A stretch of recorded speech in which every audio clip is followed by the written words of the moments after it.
Hello and welcome. My name is Enrique Levin, co-founder and VP of Product at Zintro. Zintro is a global online marketplace that helps connect companies with highly specialized consultants and other expertise providers for projects that range from one-hour phone consults to multi-month on-site engagements and even full-time jobs.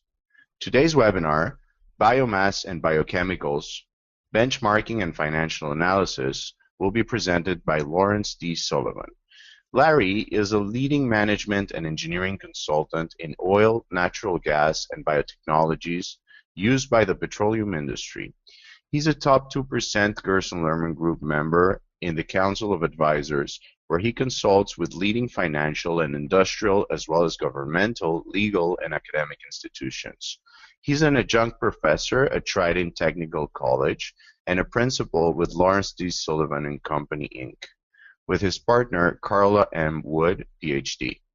They provide due diligence, expert witness, and chemical engineering services to petroleum, biotechnology, and advanced biomass, biofuels, and renewable energy markets, companies, and financial institutions.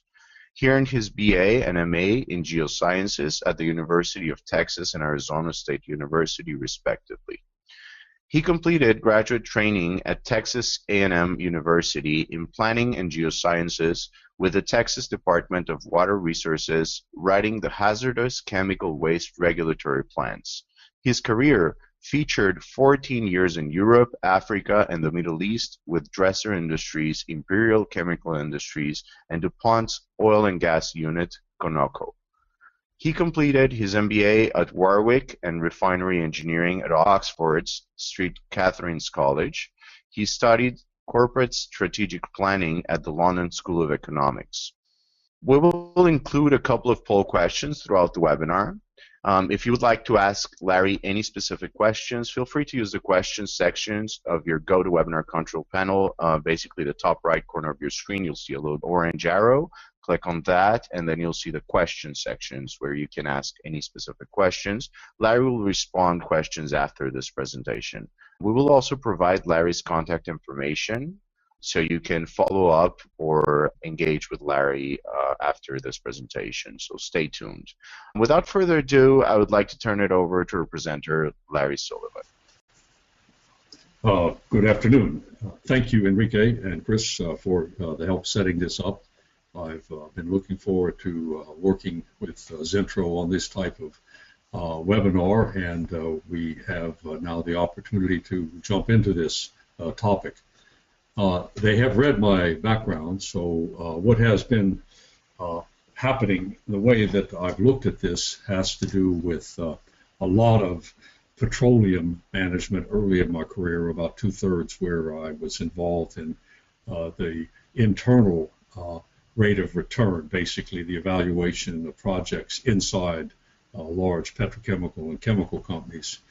And then I branched out a few years ago into biofuels, which is an emerging industry, a biotechnology, a petroleum interface, as you could call this, because the remarkable things we're seeing happening with biotechnology are beginning to impact the larger market, of course, and the industry as it matures. And the theme today will be to benchmark an emerging industry with some problematic issues having to do with capital formation and execution of projects, benchmarking it back to some sort of mature framework to see where this industry is headed. In simple form, you could say, if you get into this industry, you're going to make any money or not? And that is a very profound question as the industry matures. I'll be speaking in the context of the United States and Canada, but there has implications here outside the U.S., particularly Brazil, the European Union,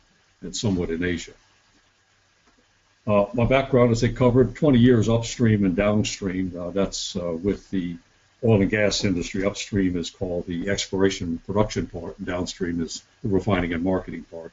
I worked in field engineering and was trained later in business and refinery engineering. The last 12 years has been primarily biofuels, biomass, and biochemicals, with very much early stage companies or startup companies. Earlier in my career, I spent most of it outside the United States. I've been speaking at conferences, significant the 25 conferences over the last 10 years. Most of the work I do is through the Gerson Lehrman Group, some with Turner & Mason, and it has to do with either due diligence or financial valuations. Most significantly, I think there was a bankrupt period in corn ethanol in the United States, and I was involved with petroleum refinery acquisitions of those stranded assets. And we see today that the oil companies, petroleum companies, have a significant stake in the corn ethanol industry and a growing stake in other parts of the second generation. Also teach part-time at the local community college and enjoy that a whole lot. So my wife advises me. She has a completely different background, a PhD, cell biology, biochemistry, worked in human genetics and has transferred over outside of human genetics, postdoc at a medical school, NIH work, a professor of medical school, and then patent law. And since her retirement, she has advised and worked a lot with me and the Gerson Lehrman Group, and has actually served as an expert witness in biotechnology cases because of her background.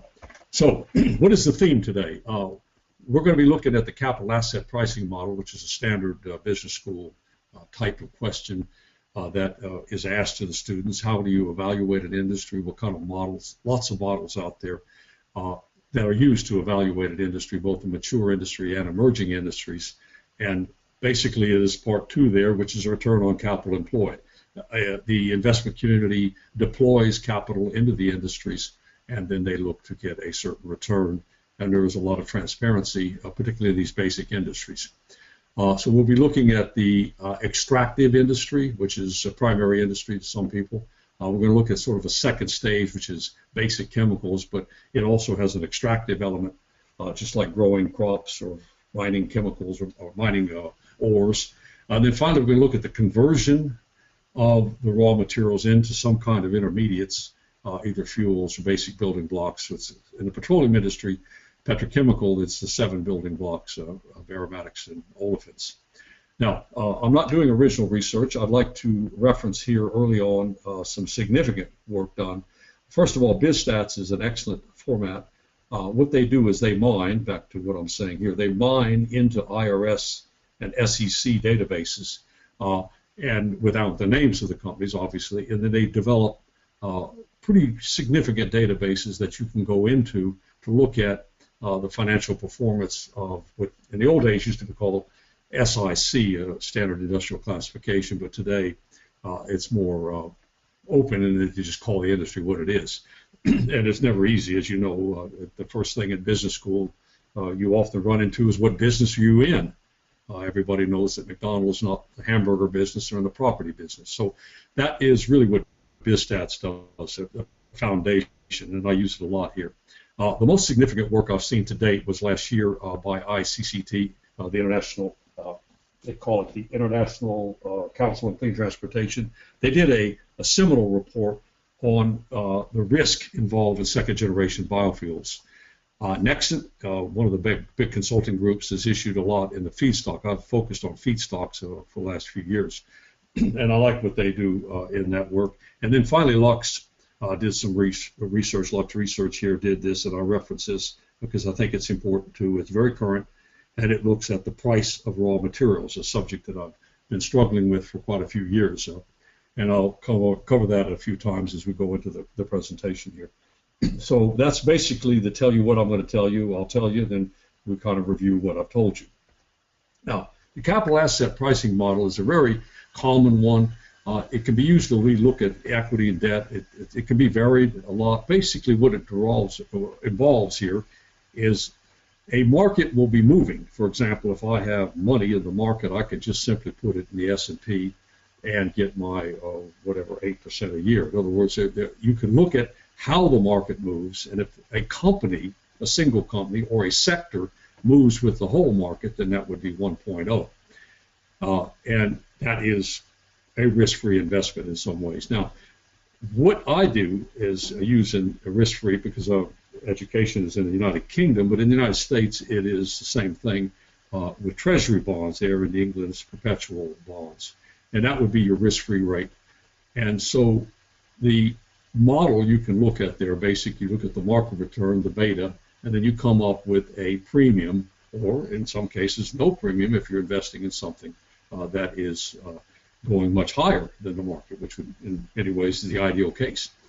So the ICCT report was the first one I found that significantly stated that the drop in value of a number of IPOs over the last few years has required that investors who continue to look at the space are asking for higher return. In other words, the beta moved down significantly, thus resulting in investors. So I recommend the ICCT report as the foundation here with the original research in this area. Now, let's take a look at the industries. The one I like first, and I'll go through them, and you can pick them through a number of different ways in BizStats. So let's look at 2011, oil and gas extraction. And this is a typical, last part under note is important. The data is for a typical 1 to 5 million asset class exploration firm. This is a couple of guys in Dallas with a good bank loan and a couple of geologists, and they lease some land out in West Texas, and they drill a few wells, and they go to town. They find oil, they sell the company or sell the wells or something like that. This is your high risk, high reward, and you can see the reference here is 11. BizStats collects stuff so you can look at 12, but not necessarily 13. So there's a lead or lag time back into the data. So this is your ideal high risk, high reward formula, and you can see that return on the net worth. And you can see the inventory turnover, the ratio. So this would be a picture of a small E&P firm based in Texas or in North Dakota, drilling a dozen wells a year and probably liquidating the company in a few years once the stock goes up or the value of the company goes up. And it was a good year, so you can see that. Now, forestry and agriculture, I lumped them together because I want to see them parallel. I had the opportunity a few years ago to move out of biomass from annual crops into biomass from perennial crops. In other words, moving from corn and soybeans and switchgrass, things like that, into crops that have a very long lead time. Forestry has a 20, even more lead time before you actually get your return. This is a little different. I'm looking at LLCs here, but MLPs are destined to come into this market in some form. That's why I stuck it in there, even though they don't exist today. They do in petroleum, the earlier sector there. This would be the ma and pa. That's what I call it. It's $500,000 to $1 million in assets. This would be your farmer cooperative member. Cattle ranchers, that's the typical American cattle rancher, has a kind of asset base. Independent forestry owners and small-time miners. It does not include processing companies, which is ADM, Cargill, Bunge, and certainly does not include a separate category to look at land ownership through what's called REITs, Real Estate Investment Trusts, because that has implications on not being a corporation, but passing through different kinds of payout channels. And the largest landowners in the United States for this kind of work now is Plum Creek and Hancock, so they kind of put them to the side. Again, you can see that agriculture is doing well at 27%, forestry is doing very well. But look at the return on assets. That's a little lower simply because the asset base does not have the same kind of view that petroleum assets have. But petroleum, I like to say, is a 3D. You could drill a well, and the oil reservoir under the earth has height, it has width, and it has depth. So it's a three-dimensional. Now, the surface assets, which is corn, or in this case trees, wouldn't have a two-dimensional kind of element to them, not as significant. So I'm trying to take a geographic view that surface, renewable, sustainable is one kind of thing. Mining and petroleum, where you extract from the earth, is another kind of thing. A little aside here, I have the opportunity to go to school in Texas where the Permanent University Fund is made up of petroleum assets, and those assets are unable to be changed or unable to be touched by the political class there. Same in Norway, a little bit in Holland. In other words, if you extract a resource from the ground, then that depreciation or depletion has to be accounted for. So if you grow corn on a field, you take care of the land, you can grow corn on the field in perpetuity. But if you take oil and gas out of the ground, then some of those assets have to be put into a fund to replace what is a depleting allowance there. So won't go into that too much, but it is one of the fundamental differences in the two industries. Now, over here in basic mining and chemical, it's a much lower return, and I worked for ICI's chlor-alkali business and was familiar with that. And really, you're talking about very basic raw materials. Sodium chloride, both in the ground and then taken out. Sodium hydroxide, sodium itself, chlorine, soda ash, bicarbonate, and some degree sulfur or sulfuric acid, both synthetic and mining. And this is really not in the area of petrochemicals or titanium dioxide. And when I was with Conoco and DuPont, that was one of DuPont's biggest businesses as well as ICI. So this is an extractive industry, or it has elements of extraction, but it also has elements of conversion. For example, if you mine sodium chloride, you can separate the sodium and chlorine and sell those in various forms. So there is that dimension here of both raw material and conversion. Okay, petroleum refining, where I spent time with Conoco, is really doing well, but this is not an easy area to evaluate. The way BizStats works, they don't necessarily break out the independent refiners. For example, in the United States, that would be Tesoro, Valero, Coke. These companies have arm's length relationship. They buy crude oil in the market, and they convert it into products. Now, BizStats doesn't really break out the integrated companies, but if you go into the integrated companies' SEC filings, often you can see some breakout. Exxon said refining recently was different than the upstream. Now, some of the oil companies have sold, they've broken up, but you don't see that necessarily with the big super majors. Shell, ExxonMobil, Total, BP, they still have the E&P part, and they still have the refining part, whereas other companies are beginning to break them out, both in Europe and the United States. And they have that independent refiner business that I mentioned earlier. This does not cover something I think it's important to state at this point.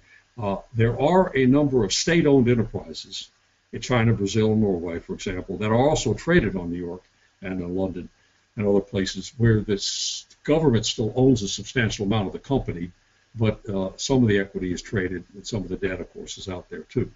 Now, the refinery class here is 100 to 500 million in value, which is sort of a typical U.S. refinery. There is a gap in this market between 5 and 50 million to 100. So smaller refineries have not always have been evaluated well in this, and that's a sort of separate question, the size of a refinery. Now, Delta Airlines purchased a refinery recently, and the numbers are beginning to come out because they're a new entrant to the refinery industry, so they're publishing their data differently because their primary business model is aviation, or people in seats. They have begun to talk now about how they make money or not in that, and it has to do with hedging. The CEO said we're hedging our refinery, or hedging our jet fuel purchases. Jet fuel is about 32% of Delta's cost to do business, so you can see how significant that is. Right, now, this gets into conversion here. Basically, this is where someone arm's length would buy an intermediate, like an olefin. Polypropylene producer would be buying propylene or ethylene being purchased to make polyethylene. It's not always easy to break these companies out, but BizStats has a number of ways that you can look at it here. I didn't really put an asset class here, but it's just an illustration of the lower return. My point that's going to come up a few times here is that there's a lower return in conversion than there is in the extractive industry, and there's elements of risk and reward. When I was with Conoco, the refineries are fixed in place. You know the cost going in, you know the asset, you know the cost, the prices of product coming out. That's a very different business model than going and leasing land in the North Sea through the government of Norway and spending hundreds of millions of dollars to drill oil wells and then not finding oil, or having something happen, or finding too much oil and having some pressure from the government to give your assets to the government. So the business models in petroleum are here. The conversion is really the petrochemical industry, which has had historically a lower return than the exploration or even the refining. I'll come back to that difference between petrochemicals and refining in a minute. Now, let's change our direction here now that we have this foundation. There was a significant error made by the United States government a few years ago. They had predicted that gasoline, which is a commercial product in the United States, would continue to grow something like 2 or 3% a year. And then suddenly in 2006 in California, and we all know that tomorrow happens today in California, that it went south. And we can see then a revised projection from 07 to 13. Now, that is different than the what's called middle distillate in the refinery, which is diesel and kerosene. And there the 7 and then the 13 projections are not quite as dramatically different. This has caused a number of problems within both the renewable fuel standard and in a lot of other aspects of the market, meaning we have a situation developing where no one expected this to happen. And it's driven by many, many factors, and I won't go into them other than to say that internet shopping and better cars and electric vehicles and on down the line. And over here, we see the resurgence of the jet fuel industry in some ways, and we see trucking being a significant factor in the United States still. Rail is very congested, and trucking is not as congested. So that would lead the question then, if you're in a biofuel business and you see this market diminishing, going south, do you really want to do that? If you make ethanol, why not sell it to the potable ethanol market to make whiskey or something? Or in the case of something like butanol, why would you want to sell butanol to go into gasoline at $3 a gallon when you can find a petrochemical market that might offer you more return in terms of the pricing and the return on your investment? So this has led a lot of companies in this space to look at biochemicals rather than biofuels. Now, I like to jump into this first generation, the success. I call it the success story. The show me state is Missouri. That's the logo for the state. There is a great story to be told about the success here. And this is not even a corn state, so that's why I get excited. It's not Iowa, it's not Illinois. So they had 8 million acres 100 years ago. Now they got somewhere around 3 million acres. So they have depopulated the farming industry to a great degree over more than 100 years. The price of their product, and this is not normalized, this is just the raw price, over time is going up, and we can get charts on that later if you want, on relative to inflation. Here is the concluding 2 slides. The reason this has happened is because, and I chose Missouri because Monsanto's based there, it's driven by bushels per acre. 20 bushels an acre for corn, now somewhere up to 160, and Monsanto says we'll get 300 in the big corn states before you know it. And that's the big 6 seed makers who, through genetics, can offer better and better yield per acre. And of course over here, the show me the money, i.e. look at this, corn. Farmers over a long period of time couldn't make a living, left the farm, went to the city. Government policy, through U.S. foreign policy, is not for that to happen. And then sure enough, it's a success by all measures. As you can see, the revenue to the state going from less than 500 million up to 2 billion. So let's look then at where these guys are headed. The corn producers have done well. And so have the petroleum, i.e. oil producers. However, the negative is that the natural gas producers have not done well, and this means we have to take a look at this disconnect. It's important to say at this point that the ratio between oil prices and natural gas prices have been 10 to 1 over a 40 to 50 year horizon up until about 2009 and 10. If you were to run a power plant on an energy-only basis, and you could run that power plant on crude oil or natural gas, then the ratio between the 2 is 6 to 1. What has happened, starting about really in the 2005 and going up, you had a spike here and then down, and now a spike and then down. But natural gas prices, because of overproduction, have drifted down. Prior to this, meaning this period here, if you were to talk to petrochemical companies that need natural gas to be low, they would say we need to leave the United States because we can't make a living with high natural gas prices. Sure enough, those same companies are now looking at remaining in the United States, and foreign companies, Shell, Sasol, others, BASF, Bayer, go down the line. Many external companies have come into the market to make petrochemicals in the United States. It's a resurgence of the petrochemical industry.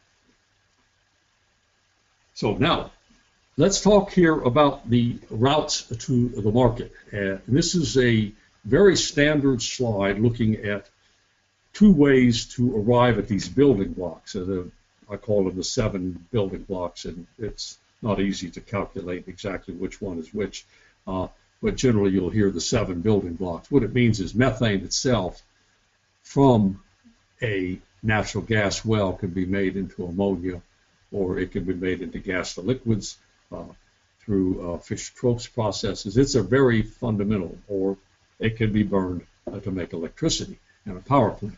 So that's the driver for methane, which is kind of separate here. Now, to arrive at the olefins, you have to look at 2 ways. The Europeans have traditionally, when oil and natural gas are linked in a 10-to-1 or a 6-to-1 ratio, Europeans had a slightly competitive difference on the negative side relative to the United States, which had always had a strong natural gas market, and even stronger today, depending on, of course, what side you're in. Now, crude oil in the refinery, the methane from the crude oil can be taken out, but that tends to be used to run the refinery or cannibalized from the crude oil to use for furnaces and boilers. So methane is not noted in this point because it's actually consumed internally.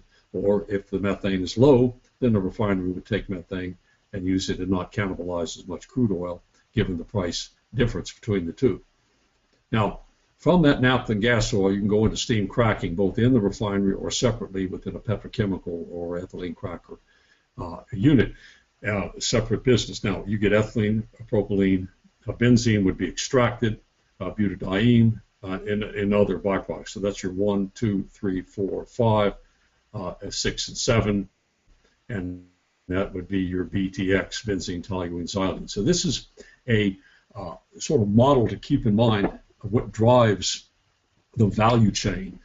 You can see that somewhere around 7% of any refinery product could be diverted to the petrochemical market. So it's not necessarily significant in that a refinery could consume somewhere about 5 to 8% of its product to cannibalize the 5 to 8%, and then go into the higher value markets at 7% on top of that cannibalization.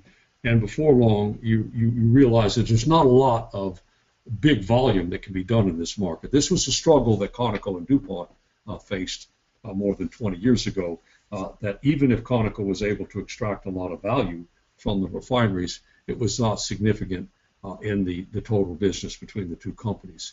And then DuPont had been moving away from these basic building blocks and into biotechnology models anyway.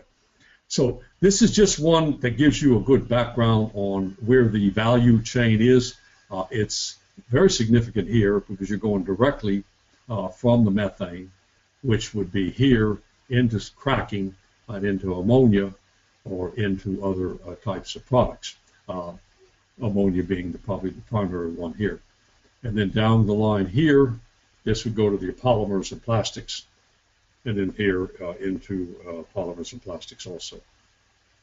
Now, let's talk about the fundamental economics of these discussion points that I've been working you towards here as the audience. So if you're an economist or a business analyst inside one of these large companies, either a petrochemical company, chemical company, or a refining and marketing type of company, you're going to look at this. You would benchmark first against what are the world class, and this would be BASF in Germany, completely integrated facilities. We have arm's length in supply. Shell, fully integrated from the wells to the refineries to the petrochemicals. Same with ExxonMobil.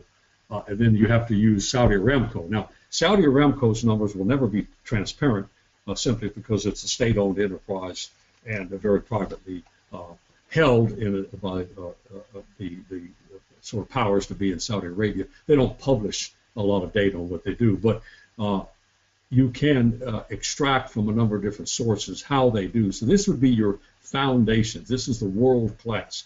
So if you build a petrochemical plant in Southeast Asia, Singapore, or you build one in Europe, or you build one in the United States or South America, then you would look to the return in these types of plants to get at least your foundation, understand where you would be relative to where they are in there. There are 3 or 4 examples here, either Saudi Aramco very close, BASF is a world class, and of course Shell and ExxonMobil have the upstream and downstream part of the business.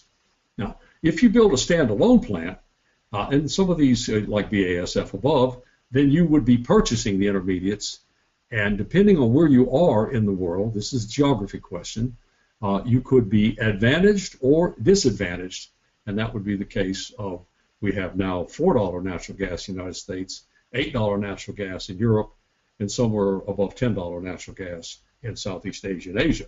So this is why this disconnect with natural gas becomes so critical to understand. Now, the historic refinery business, return on the investment, over 40 years has been averaging, that number is 9.3, and lo and behold is somewhere about the S&P. So this is not a bad business to be in.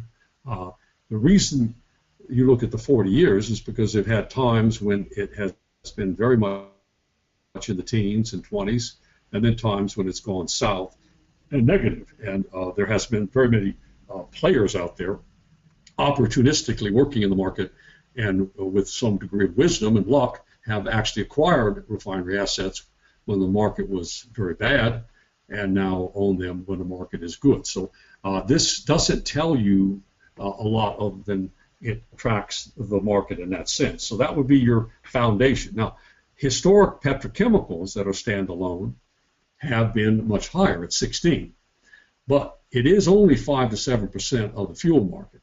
This is where I like to caution people. Now, the fuel market has a known return up there. If you say, I'm not going to make fuels, I'm going to make petrochemicals because there's a better return on my investment, you also have to calculate in that you're dealing with a market that is much smaller, at 5 to 7% of the size of the fuel markets, and there's very few producers, very few buyers. And the implications there is that you have to know what you're doing more than you are in the fuel markets. The fuel markets are very developed, and if you make fuel in Amsterdam, Rotterdam area, or if you make fuel in the Gulf Coast, then you have lots of ways to sell that fuel. But if you make butadiene in Amsterdam, or if you make butadiene in Gulf Coast of America, you would then have much fewer buyers and much fewer sellers, and that the implications there is you got to know more what you're doing, and those markets are mature too, and that's always of concern. When I hear people say, well, we're not going to make biofuels, we're going to make biochemicals because we can make a lot more money. Yes and no. So there is my caution. Now, how do I know that? Well, 35 years in the business. All right, most integrated refinery petrochemical plants have a return on investment between the two, since the locations can vary widely with returns. That would be SABIC is a good case study. That is the petrochemical firm in Saudi Arabia, distanced itself somewhat from Aramco, the exploration, production, refining, and marketing part.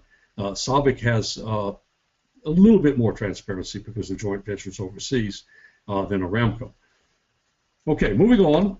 Now, the question then becomes this. Can you make a biorefinery and have a good return on the equity or the investment? Yes and no. For example, the case study that I love to talk about is Minnesota corn processors. They built a wet mill in Minnesota, and by the mid-1990s, when corn prices were high, they decided not to sell to their own wet mill, but to sell to the market where they could get more money, and it caused a collapse of the business, and then ADM acquired that asset. So yes, you can make returns. It just depends on how integrated you are in terms of raw material. Do you have a known amount of raw material at a known price within a proximity, as I've mentioned earlier with the petrochemical? Or are you a world-class player or not? That would be the question. Now, we do have very good analogs in the United States and European Union for a biorefinery. People say, well, we've got to make a biorefinery because the world needs them. Well, they exist. They're very well-developed business units, and you can see them here. NatureWorks with Cargill, corn wet milling, and in the United Kingdom, or in the European Union, Chemrec, UPM, or Midwest-Vaco in the United States. These are companies that buy either raw materials or make the raw materials and then convert them into biological products, and that is an excellent one. So back to the Minnesota corn processors case study on cooperative wet mills and in soybean crush mills. The farmers have done well in soybean crush mills if they stay away from large integrated multinationals who I mentioned earlier, what they call the ABCD companies. Now, so fund managers who would then begin to look at this industry, and it's a odd business to look at because you're looking at agriculture and you're looking at energy. Are they linked? Yes. Recently I heard a presentation about the linkage between soybean oil, canola oil, and palm oil to petroleum over the last 10 or so years. So there is a lot of analysis being done, and recently you could see sell-offs. So when petroleum crude prices have been dropping, sell-off of biotechnical type firms simply because of the perceived connection. Well, the perceived connection is probably an accurate look at this market.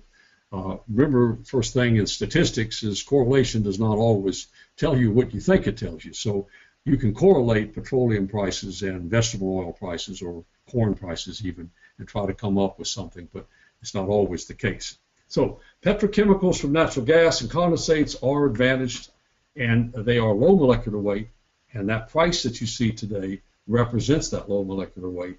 And you then see petrochemicals from crude oil, not natural gas, are disadvantaged, and that is due to high molecular weight or the energy density. Now, some people say, well, finally, we're selling diesel at a price that represents the BTUs per pound compared to gasoline or ethanol, which are lower in BTUs per pound and have a lower price.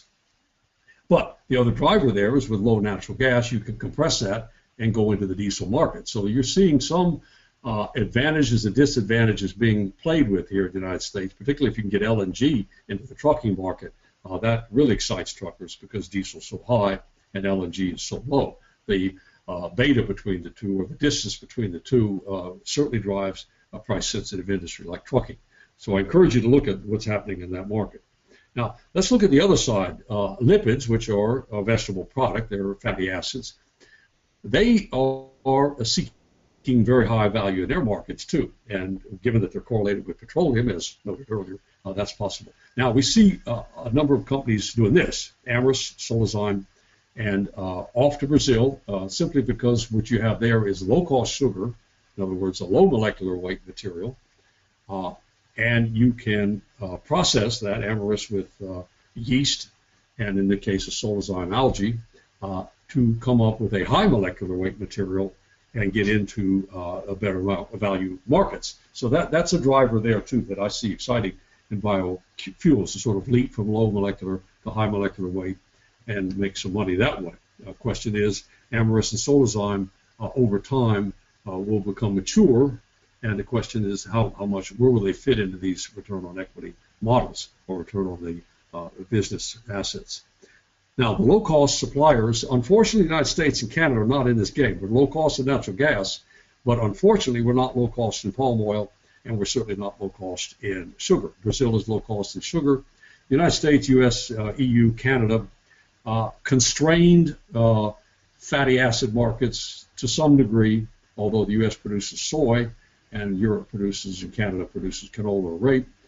Generally, the sugar market in the United States is not the world market for quotas and protections, and that's a separate topic there. But it is ironic to me that we are advantaged in natural gas, but disadvantaged in sugar and to some degree fatty acids.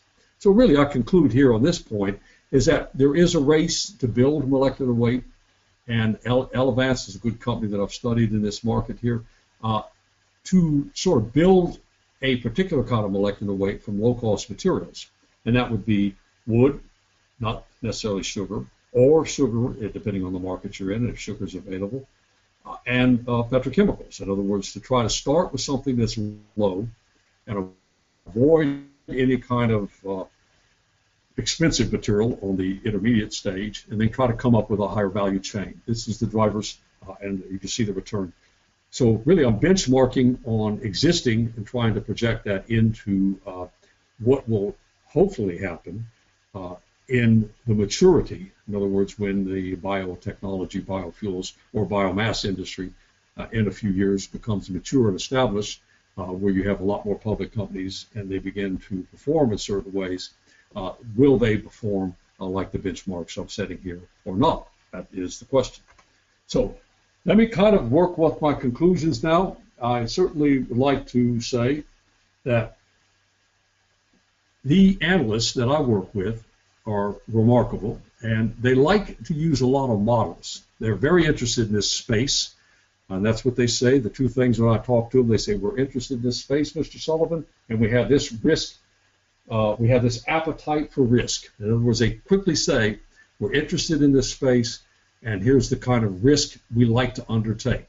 And these would be financial analysts with either equity funds, hedge funds, even some venture capitalists, but primarily equity funds and hedge funds. Capital asset pricing is good as used as any. There's others out there. Now, historic data and benchmarks such as BizStats allow then that people like me to advise the fund managers. What they like, of course, then, besides the fact that they have an interest in the area and they have models and they have a mandate to spend their money on investments where they're much higher than, say, S&P markets or refining markets. They want much higher returns, as you know. Transparency is a key term that they like to use. They want to see through these industries. They want to know what are the raw materials, what is the capital expenditure, the CAPEX, the OPEX, and what is the product going to sell for. And we see this all the time. So to review, this would be net of equity and sort of a modeling. Petroleum extraction has done well in the last few years, and you can see that. Now it's getting very nervous, as you can tell, at 70 something dollars per barrel. Cooperative, and I focus here on cooperative, not a lot of public pure plays except a few PEIX and GPRE. In the cooperative agriculture, and certainly within forestry, there has been some pretty good returns too, capable of continuing those kind of returns depending on how the assets are managed. And this is the renewable business, whether you're making renewable food or renewable forestry. It has to be sustainable. Oil and gas extraction is not sustainable, it's not renewable. That's the fundamental the point of that, looking at that industry, talking about it. Basic chemicals begin to drop off somewhat. Petroleum refining looks very good, but that's only a quirk in time. Historically, they've been more in the 10% range, like the one above and below. And then the conversion to petrochemicals. The reason I put it in this rank order is to sort of say a question that I've been struggling with as an analyst. If you were to make a raw material near a plant, and you analyze the plant, and he analyzes you as a raw material producer, who's going to really make the money? Is it going to be the raw material producer, or is it going to be the company converting the raw material? Or, in some cases, would the company converting the raw material also buy the land and grow the product, like we see with the cooperative farming, farmers that own debt-free ethanol plants? Or would the landowner, with the trees or with the crops, the biomass, go into the business of converting the product and trying to add value? Now, where we see the issue coming up, that I refer back to the ICCT work and then the conclusions of Lux, what's happened is that the market wants a much higher return to be shown than is previously. This is causing the disconnect. Because of the IPOs that have gone out there and gone south, the debate has changed, which means the capital asset pricing model says you need a higher return than you might have thought a few years ago. And that would be much higher, hitting 20%. DuPont had a 17.5% IRR. Basically, when I was there, so you can see the market wants higher. And of course, these are venture funds, and they're naturally going to want higher returns. If they cannot see those higher returns, they might shun this space, and that puts a problem. The government has to step in and fund a lot of this. Now, I always say in my talks that food and agriculture and energy are the business of government, because the government has an interest in protecting these industries.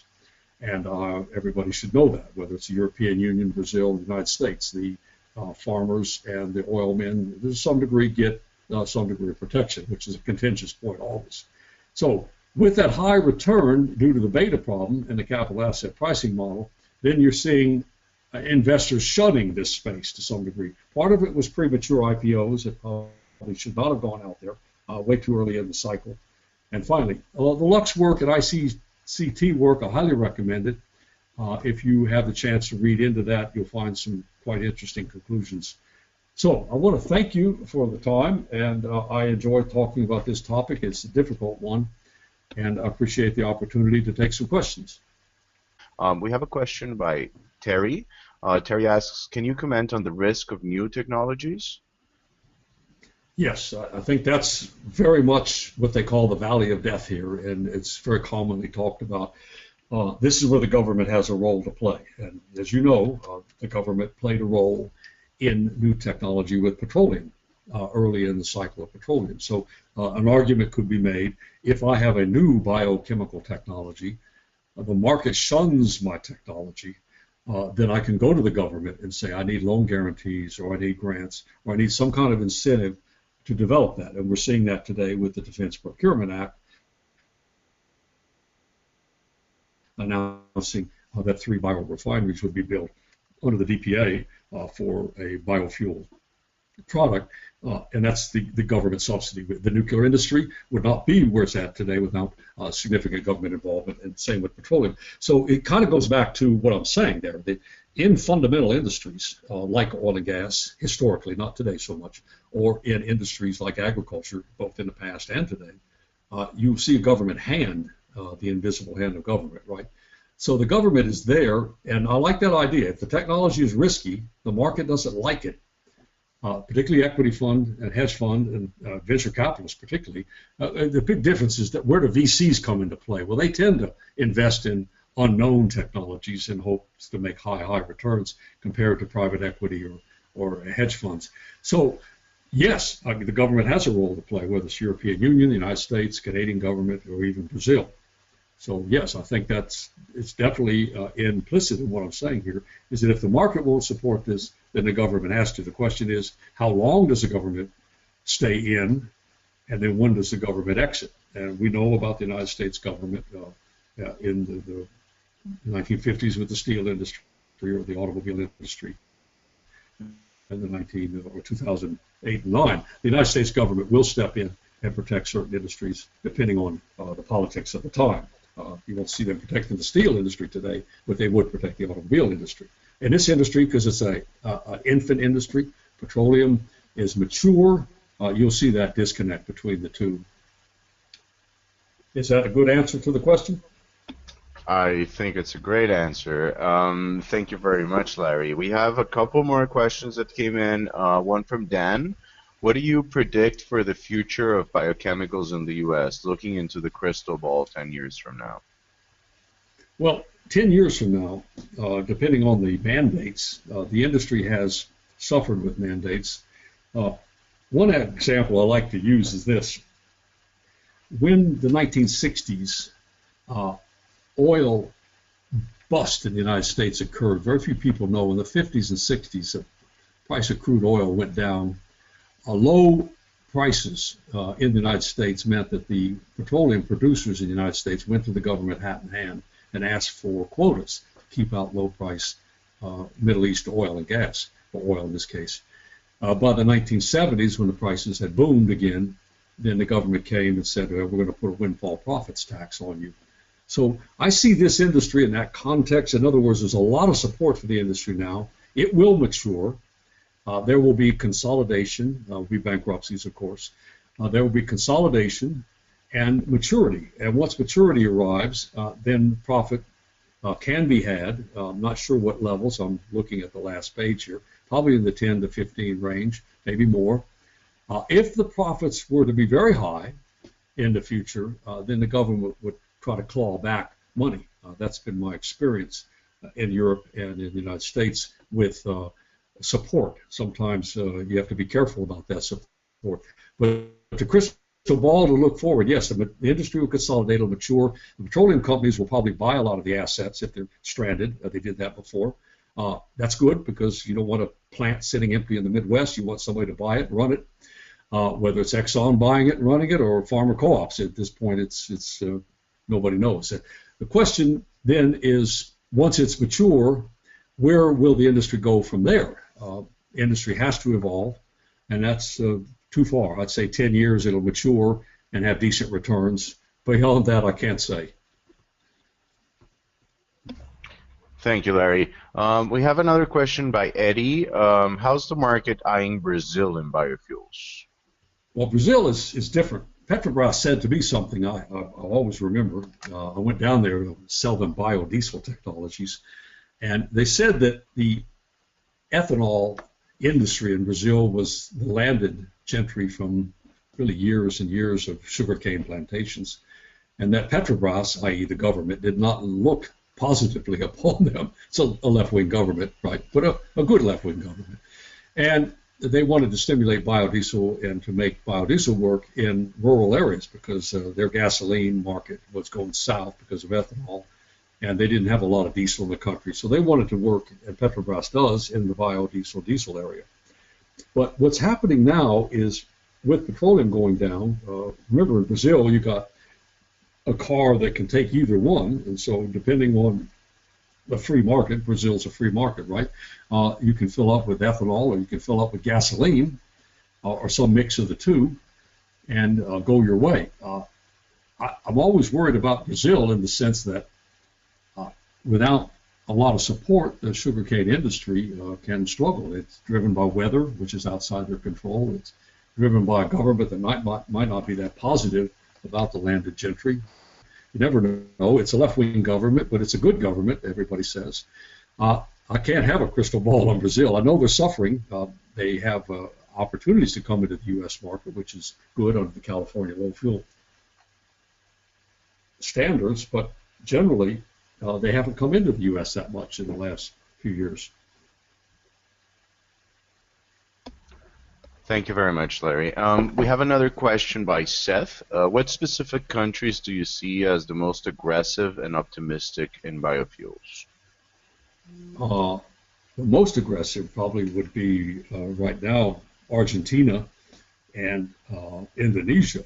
Argentina because of soy being taxed at one rate and biofuels being taxed at another. So they try to keep the biofuels stimulated. Indonesia's done the same thing based upon palm plantations and palm oil. So that would be different. The United States and Canada tend to have a all-carrot type of incentive program, some mandates. We're going to struggle the next few weeks here with the EPA and the U.S. situation.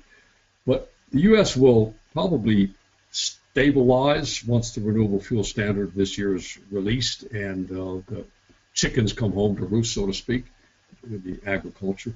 I like the Brazil somewhat, but certainly Argentina and Indonesia. The World Trade Organization doesn't like that kind of nonsense, but what they're doing is they're trying to stimulate their industry, no different than any country does in agriculture, make it easier to export the biodiesel than the soybean oil, or the palm oil is kept in the country, but you have to convert it to biodiesel to export it.